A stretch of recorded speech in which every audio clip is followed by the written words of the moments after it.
नमस्कार, आप देख रहे हैं जनता टीवी और मैं हूं आपके साथ तिशा। बुलेटिन की शुरुआत करेंगे और बड़ी जानकारी के साथ। इस वक्त की बड़ी खबर, सीएम पुष्कर सिंह धामी का प्रयागराज दौरा। इस वक्त की बड़ी जानकारी आपको बता रहे हैं। उत्तराखंड में लागू हुए यूसीसी के उपलक्ष्य में कार्यक्रम एमएनआईटी में चल रहा है। कुंभ कॉन्क्लेव में आज शिरकत करेंगे मुख्यमंत्री Pushkar Singh Dhami.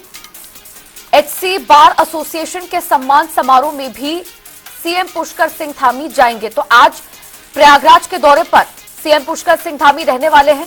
HC bar association के सम्मान समारोह में शामिल होंगे और उत्तराखंड में लागू हुए यूसीसी के उपलक्ष्य में जो कार्यक्रम आयोजित किया गया है उसमें शामिल होंगे सीएम पुष्कर सिंह धामी। तो आज कई कार्यक्रम एमएनआईटी में चल रहे कुंभ कॉन्क्लेव में भी शिरकत करने के लिए पहुंचेंगे सीएम पुष्कर सिंह धामी। देहरादून से इस वक्त की बड़ी जानकारी आपको बता रहे हैं। सीएम पुष्कर सिंह धामी आज प्रयागराज के दौरे पर रहेंगे।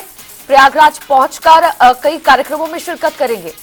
कुंभ कॉन्क्लेव में जो एमएनआईटी में चल रहा है उसमें शामिल होंगे। एचसी बार एसोसिएशन के कार्यक्रम में भी शामिल होंगे और उत्तराखंड में लागू हुए यूसीसी के चलते जो कार्यक्रम आयोजित किया गया है उसमें शिरकत करेंगे सीएम पुष्कर सिंह धामी।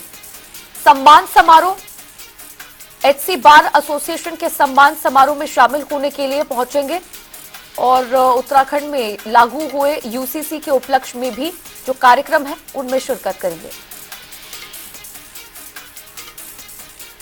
और हमारे संवाददाता सैयद मोहम्मद आमिर हमारे साथ जुड़ गए और भी ज्यादा जानकारी के साथ। सैयद मोहम्मद आमिर, आज प्रयागराज दौरे पर है सीएम पुष्कर सिंह धामी, क्या कुछ कार्यक्रम उनके वहां पर प्रस्तावित है?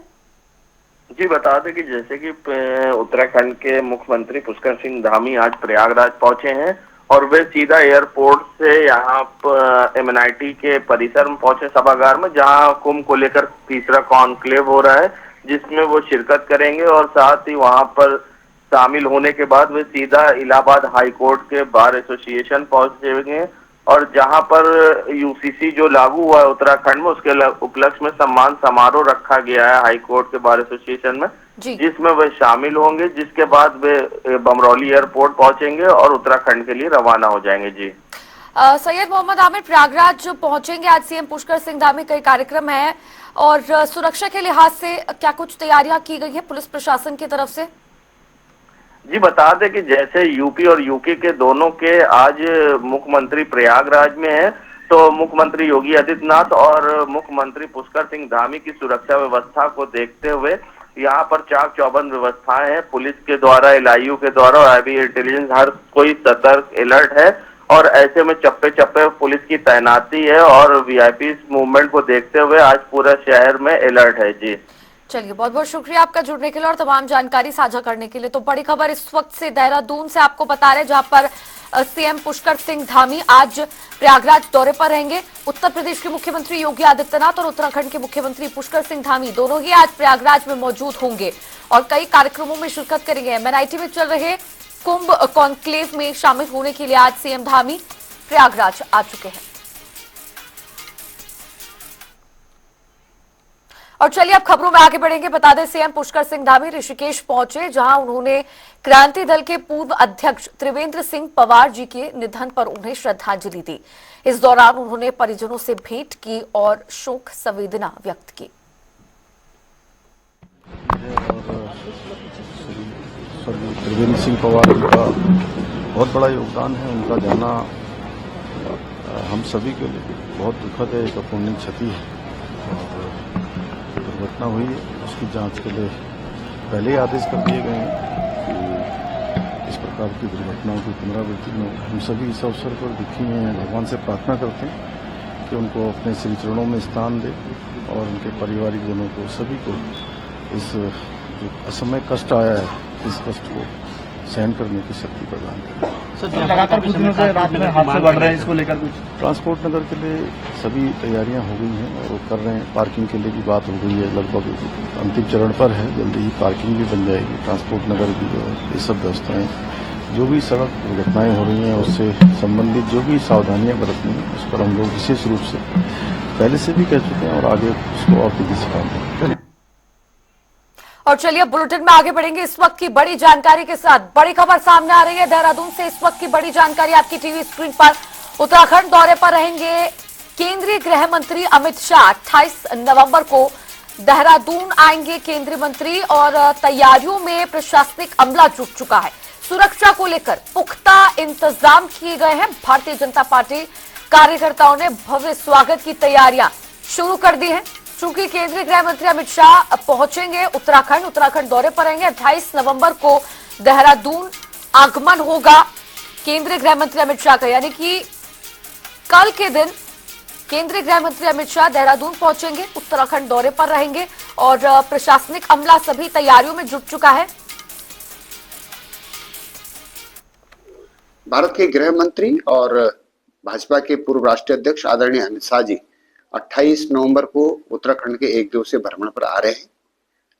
करीब 11 बजे उत्तराखंड में वो पहुंचेंगे और उसके बाद लाल बहादुर शास्त्री एकेडमी में एक समारोह में शामिल होने के बाद 4 बजे करीब उनकी वापसी दिल्ली के लिए। भारतीय जनता पार्टी के सभी वरिष्ठ पदाधिकारी जॉली ग्रांट एयरपोर्ट पर उनके स्वागत के समय में और उनकी विदाई के समय में माननीय गृह मंत्री जी के स्वागत का कार्यक्रम करेंगे। और हमारे संवाददाता यशराज आनंद हमारे साथ जुड़ गए हैं। यशराज, केंद्रीय गृह मंत्री अमित शाह कल यानी कि 28 नवंबर को उत्तराखंड दौरे पर आने वाले हैं। क्या कुछ इंतजाम उनकी सुरक्षा के लिहाज से यहाँ पर किए गए हैं प्रशासन की तरफ से? जी बिल्कुल, मैं बताना केंद्रीय गृह 28 तारीख को यानी कल उत्तराखंड आगमन होगा। वही मसूरी स्थित लवासा यानी लाल बहादुर शास्त्री अकादमी में के दौरे पर। वही मैं बताना चाहूँ बाधा रसूरी केंद्रीय गृह मंत्री के दौरे से मतलब सुरक्षा व्यवस्थाओं की तैयारियों के संबंध में बैठक भी महत्वपूर्ण बैठक आ रही। मुख्य सचिव ने आयुक्त गढ़वाल मंडल, पुलिस उप अधीक्षक गढ़वाल रेंज, जिलाधिकारी, वरिष्ठ पुलिस अधीक्षक देहरादून को आवश्यक तैयारी करने के दिशा निर्देश जारी किए। वहीं बैठक में दीपम सिंह के साथ प्रमुख सचिव Sudhanshu DG law and order एक वहाँ पर मौजूद रहे। इस प्रकार से देखा जाए तो पूरी तरीके से व्यवस्था को सुचारू रूप से बनाने के लिए लगातार जो गृह मंत्री आ रहे हैं उनको देखते हुए पूरी सुरक्षा व्यवस्था को चाक चौबंद बना दिया गया है। वहीं देहरादून से मसूरी तक के यानी कि चारों ओर से सुरक्षा व्यवस्था को कई इंतजाम कर दिए गए हैं। लगातार एसएसपी हो, सीओ लेवल पर हो, जिलाधिकारी लेवल पर हो, चाहे एडीजी लेवल पर हो, चाहे डीजीपी लेवल पर हो, सभी कोई वहां पर तैनात कर दिए हैं। और साथ ही साथ डॉग स्क्वाड को भी तैयार किया गया है, बम निरोधक दस्ते को भी तैनात कर दिया गया है। आपातकाल के लिए यदि बात करें तो अग्निशमन विभाग की भी तैयारियां वहां पर पूरी कर ली गई है। साथ ही साथ एम्बुलेंस की भी और ब्लड बैंक की भी व्यवस्था वहां पर की गई है ताकि किसी भी प्रकार की पहले तो अनहोनी ना हो। लेकिन यदि ये प्रोटोकॉल के तहत चलते हैं, जब अमित शाह चलते हैं, ये केंद्रीय मंत्री चलते हैं, तो उनके साथ ये सभी प्रोटोकॉल के तहत चलते हैं। इस प्रकार से अमित शाह जो कल 28 तारीख को लवासना में आ रहे हैं और वो आने के बाद शाम फिर 4 बजे वो जॉली ग्रांट में फिर हवाई जहाज से, हेलीकॉप्टर से वो उड़ जाएंगे, दिल्ली के लिए रवाना होंगे। और वहीं पर कल यदि बात करें तो कल जब उनका आगमन होगा तो भाजपा के तमाम वरिष्ठ पदाधिकारी जॉली ग्रांट में जाकर उनका स्वागत करेंगे और उसके बाद जब प्रस्थान किया जाएगा दिल्ली के लिए तब भी भाजपा के तमाम वरिष्ठ पदाधिकारी वहां पर जॉली ग्रांट से जाएंगे उनको छोड़ने के लिए। ठीक है, यानी कि कुल मिलाकर सुरक्षा के पुख्ता इंतजाम, तैयारियां भी जोरों शोरों से होंगी स्वागत के लिए। लेकिन यशराज, कल उत्तराखंड दौरे पर पहुंच रहे हैं केंद्रीय गृह मंत्री अमित शाह, कार्यक्रम क्या क्या है जिनमें शामिल होने के लिए पहुंच रहे हैं? क्या कोई महत्वपूर्ण बैठक है पदाधिकारियों के साथ, कार्यकर्ताओं के साथ किसी एजेंडे को लेकर? जी बिल्कुल, लवासा में कल एक महत्वपूर्ण बैठक भी आयोजित की जाएगी। साथ ही साथ वहाँ पर जो ट्रेनिंग IAS होते हैं उनसे भी जाकर वो मुलाकात करेंगे। मुलाकात करने के बाद सभी को कुछ अपने वहाँ पर उनकी एक स्पीच भी होगी। और दूसरी सबसे बड़ी बात है वहाँ पर बैठक के द्वारा इसको एक मीटिंग कहा जाए, जो भावी IAS है उनको देखते हुए भी एक मीटिंग होती है। उनको भी आगे किस तरीके से तत्पर रहना चाहिए, इसी को लेकर के कार्यक्रम किया जा रहा है कि उसमें वो शिरकत करने जा रहे हैं। बहुत बहुत शुक्रिया यशराज आनंद आपका जुड़ने के लिए और तमाम जानकारी के लिए। चलिए बुलेटिन में आगे बढ़ेंगे खबरों के साथ। बता दें, खटीमा में पिछले कई दिनों से मोबाइल छीनने की घटनाएं सामने आ रही हैं।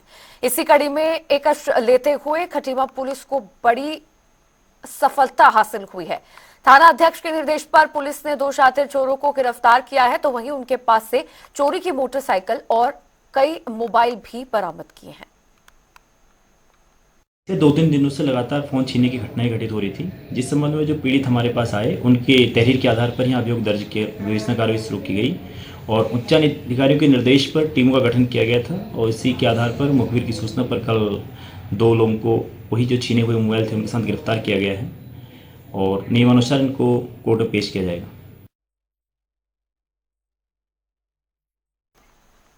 और अगली खबर हल्द्वानी से, जहां पर नगर निगम की बनाई गई दुकानों के आवंटन का सिलसिला अब शुरू हो चुका है। नगर आयुक्त ने एक बैठक का आयोजन किया जिसमें यह फैसला लिया गया कि नगर निगम की बनाई गई 22 दुकानों का आवंटन किया जाएगा। देखिए, सार्वजनिक उपयोग के लिए जमीनों की आवश्यकता है, जैसे कूड़ा घर बनाना, ट्रांसफर स्टेशन बनाना, MRF सेंटर बनाना, इसके अतिरिक्त आंगनवाड़ी केंद्र बनाना, पार्किंग बनाना। इसके लिए जमीनों का विश्लेषण किया गया। नगर निगम हल्द्वानी काठगोदाम क्षेत्र अंतर्गत जो भी जमीनें थी और जो भी जमीनें भी सरकारी जमीनें हैं जिन पर किसी व्यक्ति द्वारा किसी भी तरीके का कोई आवेदन नहीं किया गया है, उसकी एक लिस्ट बना करके जमीनों को व्यापक जनहित में आम जनमानस के उपयोग के लिए बनाए जाने वाले स्ट्रक्चर के लिए इन जमीनों को नगर निगम अपने आधिपत्य में ले रहा है। अभी तक 2 जमीनों पर इस तरीके की कार्रवाई की गई है और बाद में यदि किसी का कोई पक्ष उसमें आता है तो उसको पक्ष को भी सुना जा रहा है। वीर माधो सिंह भंडारी टेक्निकल यूनिवर्सिटी में आयोजित 5वें Dehradun international science and technology festival में 7 शिक्षकों को सम्मानित किया गया। इसी दौरान उत्तरकाशी के राजकीय हाई स्कूल भकड़ा विकासखंड डंडा में कार्यरत शिक्षक को सम्मानित किया गया। इन कार्यक्रमों में सम्मान कार्यक्रम के मुख्य अतिथि उत्तराखंड पुलिस के महानिदेशक समेत कई लोग मौजूद रहे।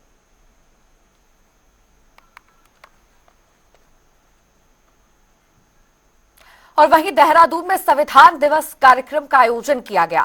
डॉक्टर भीमराव अंबेडकर को संविधान निर्माता के रूप में याद किया जाता है, तो वहीं संविधान दिवस के अवसर पर प्रदेश कांग्रेस कार्यालय में कांग्रेस के वरिष्ठ नेताओं ने शिरकत की।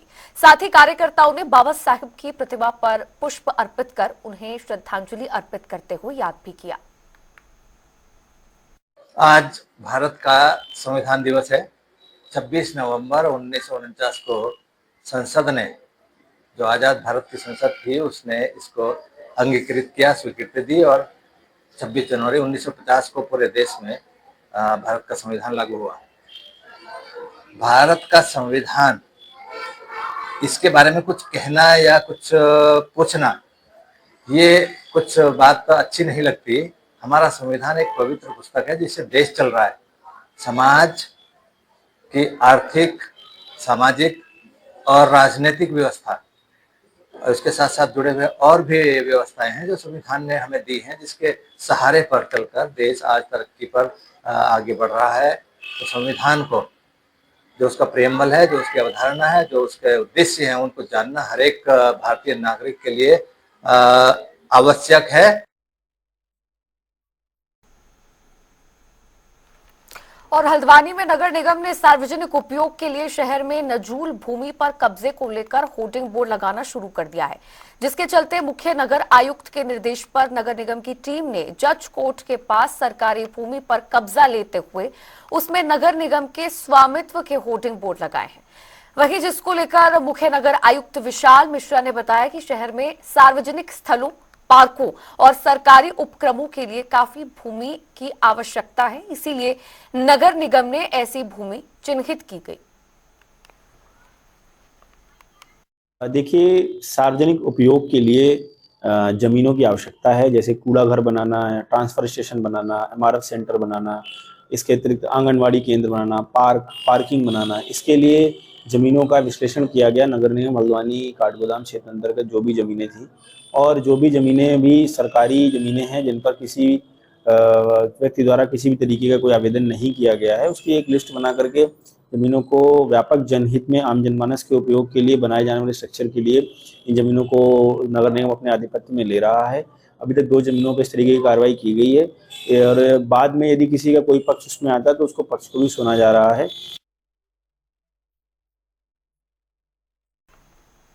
और वहीं आपको बता दें, दिल्ली NCR की जहरीली हवा से बचने के लिए बड़ी संख्या में लोग उत्तराखंड का रुख कर रहे हैं। देश की राजधानी में बढ़ते प्रदूषण का लोगों की सेहत पर गंभीर असर पड़ रहा है। उत्तराखंड राज्य की साफ हवा और प्राकृतिक सुंदरता दिल्ली वासियों की सांसों को तरोताजा करने के लिए बेहतर विकल्प बन गई है। इसी पर देखिए हमारी खास रिपोर्ट। दिल्ली एनसीआर की जहरीली हवा से बचने के लिए बड़ी संख्या में लोग उत्तराखंड का रुख कर रहे हैं। देश की राजधानी में बढ़ते प्रदूषण का लोगों की सेहत पर गंभीर असर पड़ रहा है। पड़ोसी राज्य की साफ हवा और प्राकृतिक सुंदरता दिल्ली वासियों की सांसों को तरोताजा करने के लिए बेहतर विकल्प बन गई हैं। इसी वजह से जिम कॉर्बेट नेशनल पार्क में कुछ दिनों से पर्यटकों की आमद बढ़ गई है। लोग रोमांचक जंगल सफारी और इलाके के शांत वातावरण का लुत्फ उठाने के लिए उत्तराखंड पहुंच रहे हैं। क्या है, इस समय जो पर्यटन है हमारा कॉर्बेट नेशनल पार्क अपने चरम सीमा पर है और दिल्ली में इस वक्त जो है बहुत पॉल्यूशन हो रहा है, प्रदूषण बहुत ज्यादा हो रहा है।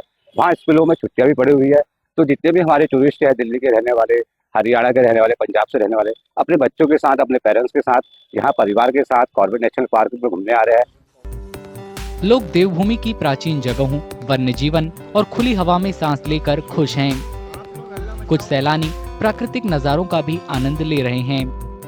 आज हम जिम कॉर्बेट नेशनल पार्क और सफारी करने वाले हैं। यहाँ का वेदर बहुत प्लेजेंट है, एनवायरनमेंट बहुत इको फ्रेंडली है, इसीलिए हमें यहाँ रहना पसंद आ रहा है। यहाँ पे पोल्यूशन नहीं है।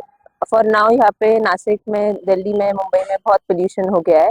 यहाँ पे बिल्कुल वैसे नहीं है, मैदानी क्षेत्रों में जैसा है वैसा नहीं है बिल्कुल, इसीलिए हम यहाँ आए हैं। इस वक्त दिल्ली में बहुत ज्यादा पोल्यूशन है, सांस लेने की बहुत दिक्कत हो रही है।